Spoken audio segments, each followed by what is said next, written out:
Danes vam predstavimo kup novih in še bolj novih avtomobilov. 2 Peugeota, 2 Mercedesa in eno prav posebno Toyoto. Vmes pa se vprašamo, ali je to, da na evropski trg prihajajo cenejši električni kitajski avtomobili grožnja, Ali osvežitev na sicer precej dragem trgu evropskih električnih avtomobilov, ki so narejeni na Kitajskem. Vsaj nekateri.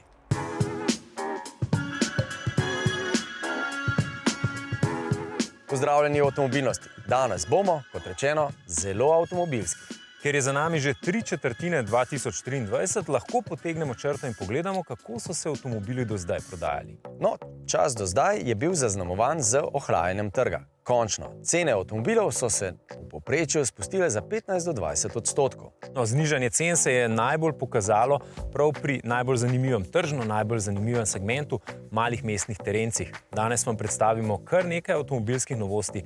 Naj bo prva športni mestni terenec Peugeot 3008.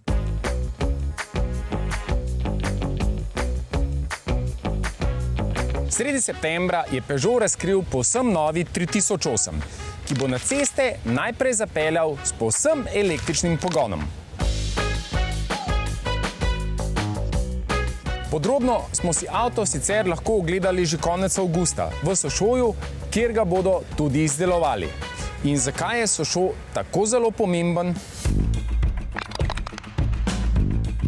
So Sochaux is special because this is the birthplace of the brand, an historic birthplace of the brand, and also because today we are building existing generation of 3008 and 5008, and we felt it was the best place to launch the E3008 with important investment to transform the Sochaux plant into an EV plant. And I can also add the fact that there is an ecosystem here. You have the manufacturing, you have the engineering, and you have testing tracks for the E3008. So that was the perfect location for this car. Če tudi 3008 ni prvi povsem električni Peugeotov avtomobil, pa je za znamko še kako pomemben. Yes, the E3008 is a totally new car. As you mentioned, it's designed on a new platform, the Stella Medium platform, up to 700 kilometers. But we are bringing a new iCockpit, we are bringing new technologies such as the lighting, and the car has many innovations. So this is a totally new, futuristic product that we'll bring to the road. Novi Peugeot 3008 nedvomno vstopa v velike čevlje predhodnika. Za trenutnega 3008 se je namreč v 7 letih odločilo že več kot 1 300 000 kupcev, nenazadnje pa je kmalu po prihodu na trg osvojil tudi laskavi naslov evropskega avtomobila leta. So se zato novinca lotili bolj previdno oziroma drugače? Since the beginning, of this project, we know that this new E3008 will be an electric car. That's why in terms of design, we rethink completely the way as we will design in terms of design language. That's why, in terms of design language, the car is a simple, really sleek. In terms of front face also, make this E3008 easily recognizable and memorable, thanks to the 3 close-eyed signature. And the fact that, the front face is much more full, thanks to this new grille, which is not a traditional grille, because, there is a pattern that is merging, in the bumper. And the fact that when you see the car in dynamics, it creates something kind of a monolith, so it's at the same time robust, yet efficient, thanks to this fastback silhouette.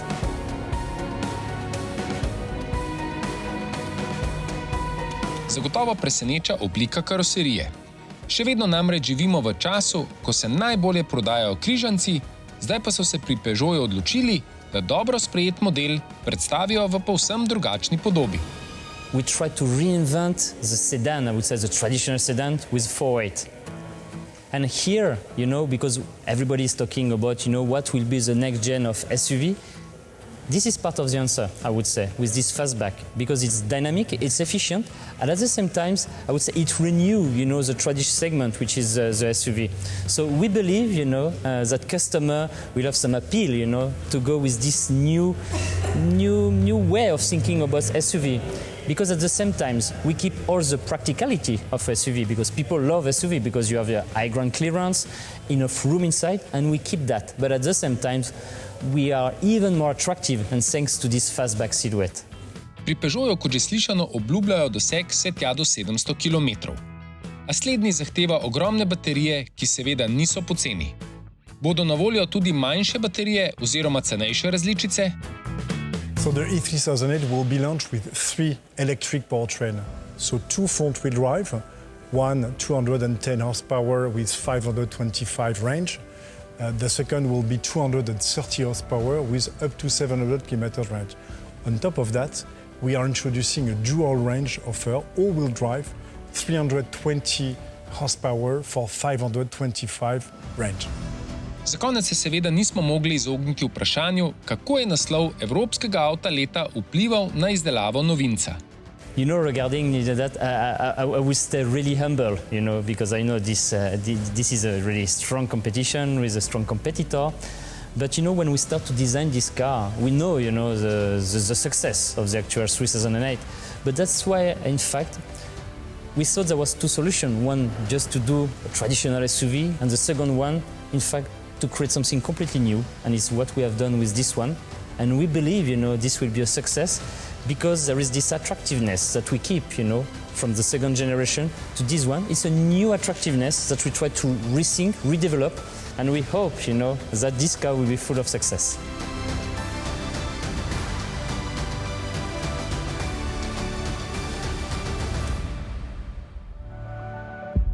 Zdaj smo premierno videli novi Peugeot 3008, ampak en osvežen razred nižji 2008 pa je že na slovenskih cestah. No, ampak ker je igra s številkami pri Peugeotu že zgodovinsko dejstvo, še nekaj o številkah. No, ne vem, če ste vedeli.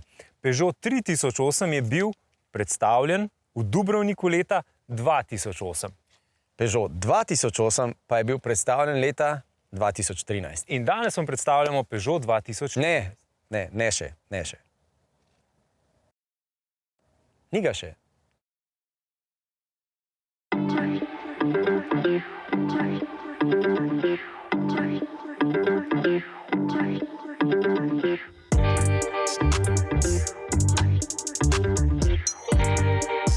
Prednja maska, nov logotip znamke, prednji žarometi, odbijač.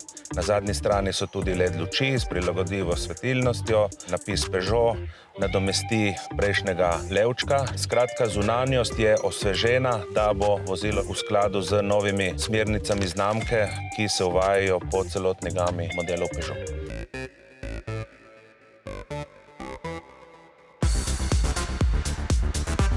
Z prenovo modela se je zgodila tudi prenova infotainmenta. Odzivnost ekrana je še bolj primerljiva z odzivnostjo ekrana na telefonih. Potem je tukaj možnost prilagoditve samih izpisov funkcij po željah lastnika in tukaj je tudi funkcija, ki je tudi zelo dobrodošla med strankami, katere uporabljajo Android Auto oziroma CarPlay, da se telefon poveže brezžično na ta infotainment. Kaj naredi ta novi Mercedes E, ko pred sabo zagleda Porsche 911? Ja, seveda, prehiti ga avtomatsko.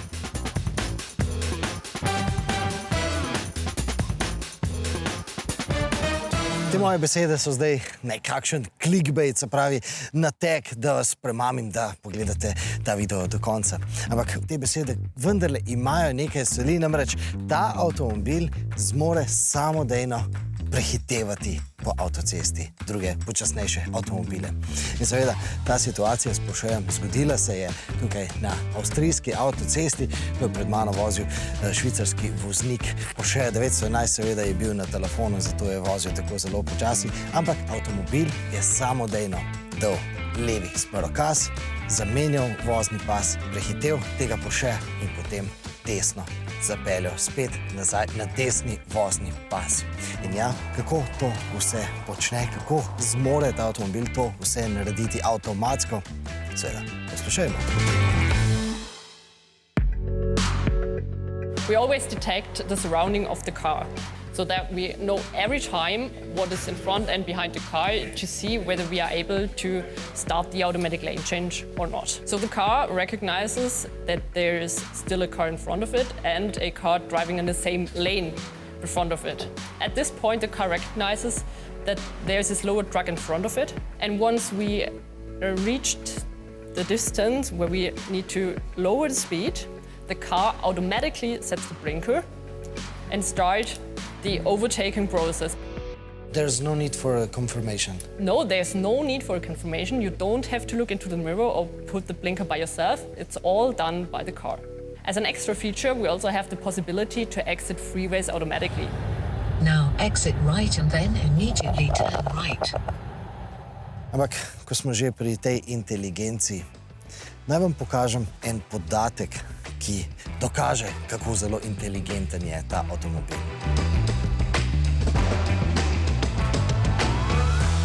So we have around 30 sensors in the cars and we work with 70,000 impressions per second. 70,000 impressions per second. Z vsemi temi podatki bi kakšen bogati Američan tudi zmogel reči, da je to že dovolj za avtonomno vožnjo, ampak pri Mercedesu pravi, da ne. In tudi zato ta Mercedes E ne ponuja samodejne vožnje, tako kot recimo to ponuja večji in dražji Mercedes S. Se je pa moja sogovornica hitro znašla in rekla, ampak zmore pa. We also have a level 4 system. Did you know about that? In Stuttgart parking garage. Yes, at the Stuttgart airport. And you have this also in your E-Class. You can do automated valet parking with our intelligent park pilot, which is also available for the E-Class at the Stuttgart airport currently. Električno prihodnost pri Mercedesu označuje z oznako EQ. Ampak električno se lahko vozimo tudi že s tem novim klasičnim limuzinskim razredom E. 100 km dosega namreč ponujajo njegove baterije, lahko jih napolnimo tudi na hitri polnilnici, ampak neke potrebe potem ni, kajti po 100 km lahko pot preprosto nadaljujemo na hibridni pogon. Ampak hibridni pogon ni edina prednost pred električnimi Mercedesi, razred E je namreč tudi bistveno lahkotnejši v vožnji kot pa električni modeli. In to seveda že samo po sebi vabi, da med dvema hibridnima programoma vožnje pogosteje izberemo tistega z oznako šport. It's not the most efficient way, but it's the most fun way to drive. And in sport mode, you have also a higher recuperation level. So it ensures that you have all times enough boost to have much fun. Morda boste v kakšnem parkiranem Mercedesu E videli voznika, kako bo nekaj počel med tem, ko bo sedel v tem avtomobilu. Morda bo na teh velikih zaslonih preprosto igral kakšno videoigrico, naprimer tiste jezne ptiče. Morda si bo preprosto privoščil masažo na teh foteljih, recimo tisto z vročimi kamni. Precej verjeten scenarij pa je, da bo recimo med polnjenjem na kakšni hitri polnilnici opravil kak sestanek. Spletni video sestanek, pri čemer bo seveda izkoriščal, da ima ta avtomobil vgrajeno tukaj gor na vrhu spletno kamero in pa seveda mikrofone. In to, kar vi zdaj slišite in pa vidite, to je tudi zvok in slika, kakršno lahko pričakujejo sogovorniki na drugi strani internetnih kablov. Naj vas, ko gledajo daljšega prispevka na MMC-ju, zdaj povabimo z dejstvom, da v novem E-ju glasbe ne samo slišite, ampak celo vidite in čutite v hrbtu in zadnjici, tako kot na koncertu. Novi E tudi prepoznava vaše navade in recimo namesto vas odpre steklo, ko se pripeljete do vratarja vašega podjetja. Morda vas zdaj tudi zanima, kako se je zaključila tista zgodba s Porschejem. No, več o tem na MMC-ju.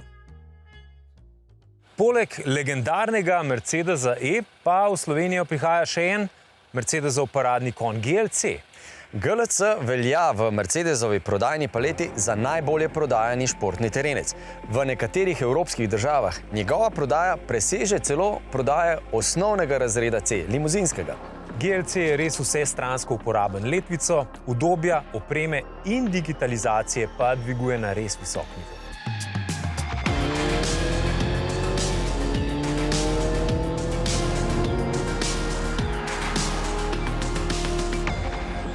GLC je Mercedesova uspešnica in enako velja tudi za njegovo različico z dodatnim nazivom Coupé. Druga generacija modela z imenom GLC je namreč do vrha založena s tehnologijo, ki jo danes v svetu avtomobilizma označujemo za zelo napredno. Tu so na primer kamere in senzori, ki na osrednjem zaslonu zelo pregledno rišejo položaj avtomobila in vozniku pomagajo na ozkih parkiriščih, pa na primer povezan navigacijski sistem, ki s pomočjo obogatene resničnosti ponuja zelo nazorne in učinkovite navigacijske napotke.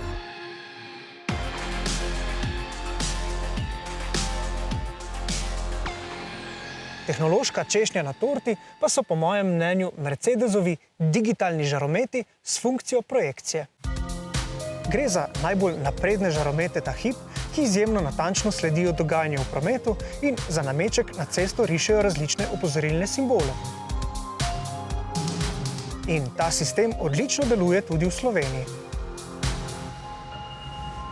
Prav postopno prejemanje tehnologije od večjih in dražjih modelov je značilno za modelno paleto Mercedes-Benza in tako lahko zdaj tudi v športnem terencu, ki ima na koncu imena črko C, uporabljamo tehnologijo, ki smo jo pred časom spoznavali z razredom S.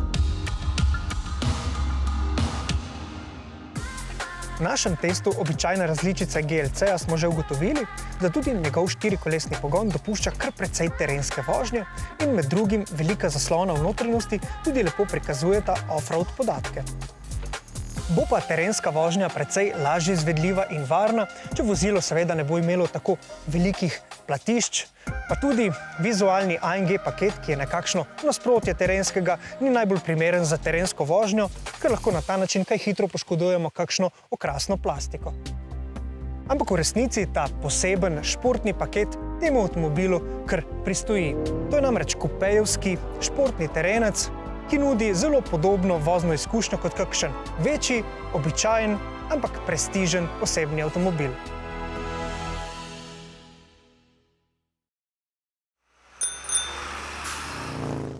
V tednu, v katerem je potekal avtomobilsko-mobilnostni dogodek IAA v Münchnu, je Ursula von der Leyen še zadnjič pred evropskimi volitvami nagovorila evropske poslance.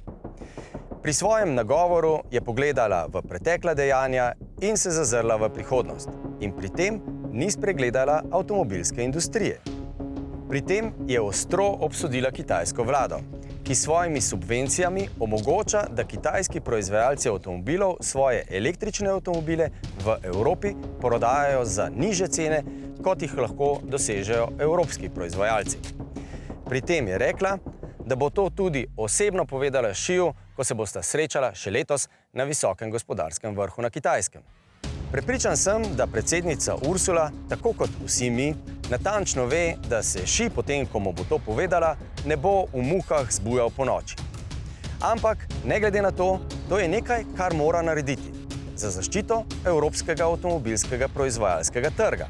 Američani, na primer, ta politično-gospodarski ples Kitajsko plešejo ves čas. Ampak predsednica Ursula ve, spet tako kot mi, da imamo kupci raje cenejše kot dražje avtomobile. In ve tudi to, da bojo evropski proizvajalci električne avtomobile težje spustili na tako nižje cene, kot jih imajo Kitajci. Zato, ker so vse bistvene surovine za električne avtomobile tam, pri njih, na Kitajskem. Zato je v isti sapi dodala, da Evropska unija vlaga bistveno višja finančna sredstva v razvoj vodikove tehnologije kot Amerika ali Kitajska. In to kljub temu, da ta tehnologija ni enostavna, a vendar obljublja večjo energetsko in politično neodvisnost. Pa še čisto osebna izkušnja s kitajskimi proizvajalci električnih avtomobilov. Ko sem z njimi govoril v Münchnu, so me vprašali, pa v čem je problem z našimi cenejšimi električnimi avtomobili? Če pa že 20 let nimate težav z našimi cenejšimi fotoaparati, televizorji, hladilniki, športno opremo, orodje.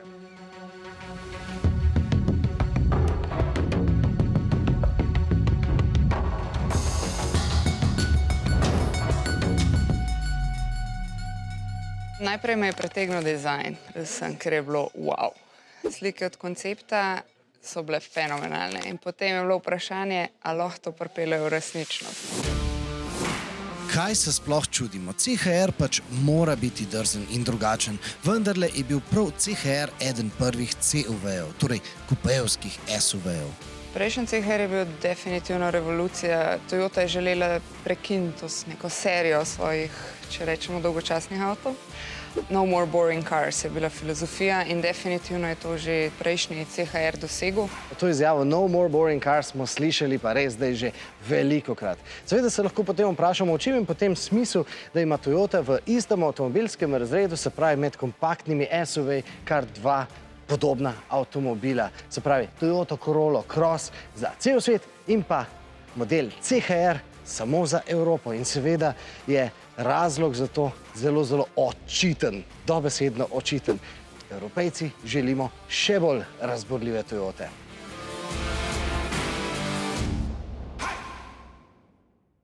Poglejmo v trobovje novega CHR-a. In tudi pod karoserijo se vidi, da je CHR evropeizirana Toyota. Namreč tukaj v Evropi vozimo drugače kot pa na Japonskem. V čem drugače? Naj nam to pove kar Japonec v Evropi, glavni CHR inženir. More gentle. Much more gentle. Yeah. In Japan, acceleration is gentle and brake as well. Soft, without any shock. But Europe, normally, it depends on the country, the different, but normally more aggressive, I don't say. Responsive, yeah. You require quick response. Zdaj si boste verjetno mislili, da je premišljeno nastavljen novi občutek na stopalki za plin osebna kaprica glavnega inženirja. A temu ni tako. Odzivnost stopalke je namreč rezultat obsežne Toyotine raziskave med izbranimi kupci, ki so podatke o svojih vožnjah oddajali neposredno v Toyotin razvojni center v Zaventemu pri Bruslju. What for us is a direct feeling. What is very important when you enter a roundabout is that the car will directly react on the way you use your pedal. We realize by a lot of data that if you put such kind of graph where you have the axle pedal position and you have the acceleration expected from the customer of the car, we have different behavior. If you design the car being in that area, the car will feel dull. When you will enter the roundabout, you will press pedal and the car will not accelerate, giving you a very unsafe feeling that you are not able to catch up the flow. Oppositely, if you position your pedal condition in that area, the car will feel much more nervous, and when you will start to accelerate, you will be much more too fast compared to the traffic, and you will be really reaching the car in front of you very quickly, therefore you will have to brake. And that will bring a very nervous driving. So by analyzing a lot of data, we were able to position exactly the CHR curve on a sweet spot where it makes it very natural and the car will really respond according to your expectation. Ne pa dodam še to, da bo CHR prva Toyota, ki bo ponujala tudi vožnjo samo z desno stopalko. Torej, da bo avto samodejno zaviral in rekuperiral, ko bo voznik popustil plin. Ampak ene zadeve pa vendarle niso uspeli pripeljati iz konceptnega avtomobila v ta serijski avtomobil. Namreč kljuke vrat. Zdaj, konceptni avtomobil je imel tukaj zadaj eno tako vdolbino, po eni strani še dobro, da tega niso prepeljali v serijski avtomobil, ker bi se verjetno tukaj prste lomili. Ampak vendarle, kljub temu pa so kljuke zlite s karoserijo, kar je seveda dobro za aerodinamiko. In seveda potem pritisnemo in kljuke skočijo ven, da lahko mi vstopimo zadaj. V daljšem prispevku, ki vam ga ponujamo na MMC-ju, vam povemo tudi, da ima CHR zdaj veliko panoramsko strešno okno iz posebnega stekla, ki ne prepušča toplote. Pa tudi, da so sedeži po novem iz reciklirane plastike, s katero so prehranili okoli 80% izpustov. Povrhu tega pa glavno oblikovalko notranjosti Fiona Coulter zelo zanima tudi vaše mnenje glede stikala za glasnost. Namreč pri Toyoti začuda ugotavljajo, da Evropejci raje pritiskamo, kot pa vrtimo. No, vsaj tako pravijo njihovi podatki. Kaj pravite vi? Povejte nam na MMC-ju. Toyota nam je pokazala novi CHR. Pri nas bo decembra. No, ampak zakaj sva debato začela z novim CHR-jem? Predvsem zato, ker je Toyota dokaj pozno vstopila na trg malih mestnih športnih terencev. Pozno, ampak z zelo drzno obliko, pa seveda tudi z hibridnim pogonom, s čimer je CHR k tej znamki pripeljal zelo veliko novih kupcev. Povsem drugačna je zgodba pri Priusu. No, ta na začetku ni bil drzno oblikovan, pravzaprav je bil žalostno oblikovan. No, je bil pa znanilec pomladi. Ja, sprememb. Prvi velikoserijski hibrid. Ampak poglejte ga zdaj. Kot nov.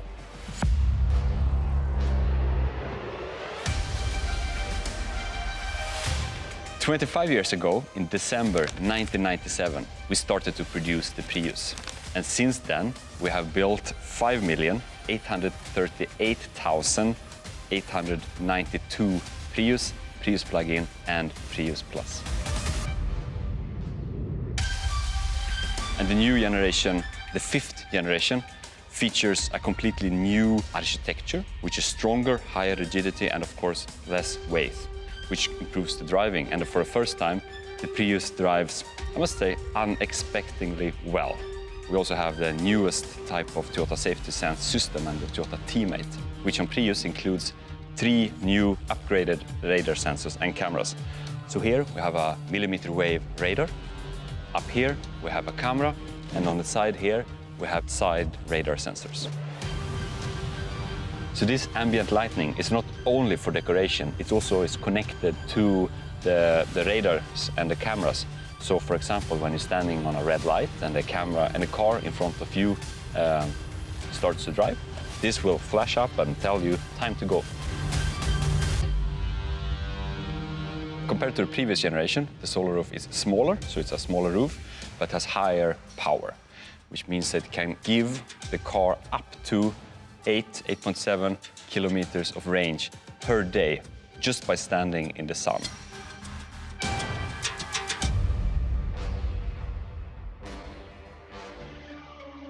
Kot smo ugotovili danes, se trg avtomobilov cenovno gledano nekoliko ohlaja, kar je za nas kupce seveda super novica. Po drugi strani pa je dobro tudi to, da je na trgu vse polno vročih novih modelov. No, pozabil si, da ob predpostavki, da se razmere v denarnici in na bančnem računu niso preveč ohladile. No, mi bomo z vami spet naslednji teden, tako da bodite z nami, vmes nas spremljate tudi na MMC-ju, rtvslo.si in pa na družbenih omrežjih. Srečno!